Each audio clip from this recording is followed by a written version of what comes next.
नमस्कार. तर Sunday special आज आपण मटण केलेलं आहे. तर इथे पहा, हळद मीठ लावून कांद्यावरती मटण छान असं परतून घेतलेलं आहे.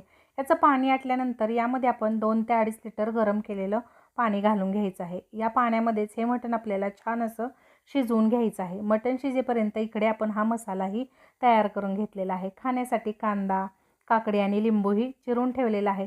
आता पहा, मटण शिजलेलं आहे. याच्यातील पीस आपण बाजूला करून घ्यायचा आहे. इथे आपण अळणी स्टॉकही काढलेला आहे. जो मसाला भाजलेला आहे त्याच्यातील मसाला आपण रश्श्यामध्ये घालून घ्यायचा आहे. उरलेल्या 1/4 भागामध्ये आपण पीस घालून घेतलेले आहेत. हे व्यवस्थित असं मिक्स करायचं आहे. एक 10 मिनटं हा रस्सा बारीक गॅसवरती आपल्याला छान असा उकळून घ्यायचा आहे.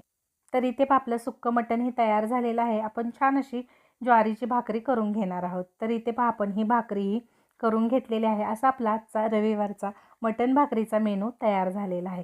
व्हिडिओ पाहिल्याबद्दल धन्यवाद.